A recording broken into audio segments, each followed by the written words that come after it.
El hueso palatino. El hueso palatino es una lámina ósea delgada e irregular que se sitúa posteriormente al maxilar. Su forma puede compararse con la de un ángulo recto. Este hueso se compone de lo que es una lámina horizontal y una lámina perpendicular, que se unen en ángulo recto siguiendo lo que es una dirección antero-posterior. La lámina horizontal. Esta es rectangular y presenta un eje mayor transversal. En su cara superior podemos notar que es cóncava transversalmente y completa posteriormente el hueso de las cavidades nasales. En su cara inferior o cara palatina corresponde a lo que es el paladar duro.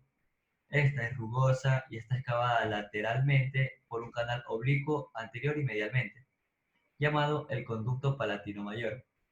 En el borde lateral corresponde a la línea de unión de las láminas que son horizontal y perpendicular. En él se observa una escotadura que limita con la parte correspondiente del maxilar.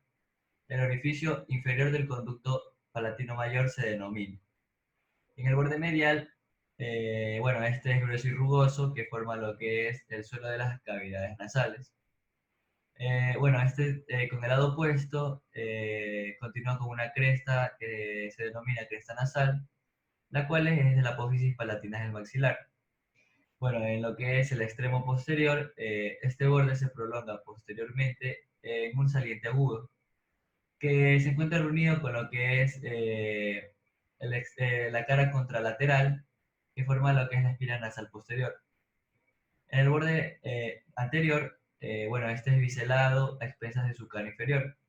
Se apoya sobre el borde posterior de la apófisis palatina de lo que es el maxilar. Bueno, y por final el borde posterior es liso y cóncavo en todo su posteriormente. El borde anterior de la que es la lámina perpendicular del hueso palatino es oblicuo e inferior anteriormente. Cruza superiormente la parte posterior del hiato maxilar.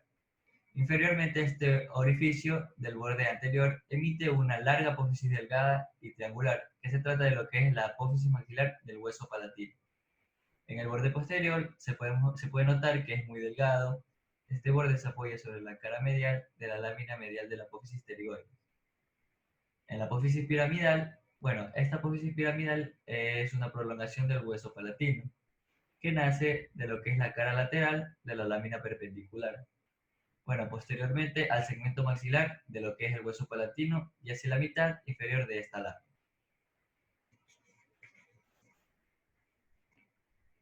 Ahora tenemos lo que es la lámina perpendicular. La lámina perpendicular, bueno, esta parte del hueso es irregularmente rectangular, más alta que ancha y aplanada de lateral a medial. La cara nasal, bueno, esta es medial y forma parte de la pared lateral de las cavidades nasales. Es la unión de sus tercios medios e inferior que se observa de la cresta horizontal. La cresta del cornete se articula con el cornete nasal inferior. En su parte superior se aprecia inmediatamente inferior a la apófisis orbitaria del hueso palatino una segunda cresta denominada la cresta etmoidal, que se une al cornete nasal medio. En la cara maxilar podemos ver que esta cara es lateral y presenta cuatro segmentos. Uno que es de anterior a posterior, que es llamado el segmento sinusal, que rebasa anteriormente al borde posterior del hiato maxilar. Bueno, el hiato maxilar es un segmento que corresponde a lo que es la cavidad del seno maxilar. Da nacimiento a lo largo del borde posterior del hiato maxilar. Este da una cresta ósea delgada que se dirige posteriormente y fija el hueso palatino al reborde del seno maxilar. Un segmento maxilar rugoso únicamente en la mitad superior del hueso. Un segmento interpterigomaxilar liso situado entre lo que son los dos segmentos, el maxilar y el pterigoide. Forma la pared medial del transformo de la fosa infratemporal y se continúa inferiormente a la parte medial del conducto palatino mayor. Y un segmento posterior o pterigoide rugoso que se articula con la cara medial de la lámina de la apófisis pterigoides. Y por último tenemos un segmento maxilar que está dividido en lo que son dos zonas rugosas secundarias, bueno, una anterior y una posterior formando el conducto palatino mayor. Tenemos por último lo que es el borde inferior. En el borde inferior, este se confunde un poco con lo que es el borde lateral de la lámina horizontal.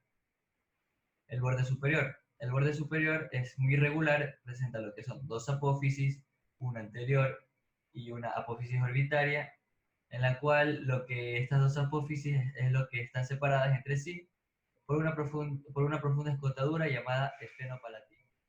Bueno, ahora hablaremos de lo que es el cornete inferior o cornete nasal inferior. Bueno, el cornete nasal inferior, también denominado concha nasal, es una lámina ósea incurvada que se alarga de anterior a posterior.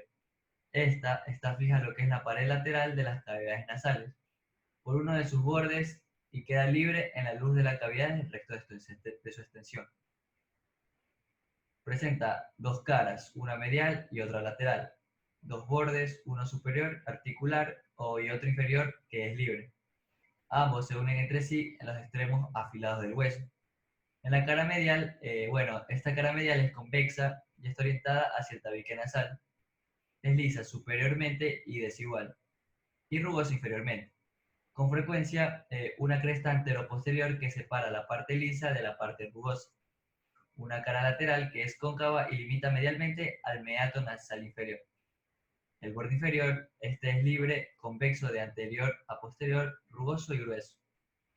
El borde superior reticular es igualmente convexo en sentido antero-posterior.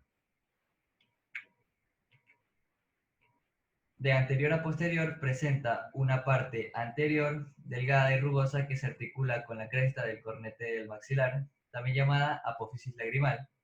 Una saliente laminar cóncava, lo que es lateralmente, que forma la parte inferior del conducto nasolagrimal, articulándose con el borde inferior del hueso lagrimal y con la parte inferior de lo que son los labios del surco lagrimal del maxilar. Bueno, esta se desprende de la parte más elevada de su borde superior del cornete nasal inferior. La apófisis maxilar es una lámina, en cambio, triangular que nace por su base del borde superior del cornete nasal e inferior a lo que es toda su anchura del hiato maxilar. Bueno, también tenemos lo que es la apófisis etmoidal. En cambio, la apófisis etmoidal es plana y delgada y esta se alza lo que es verticalmente sobre el borde superior del hueso.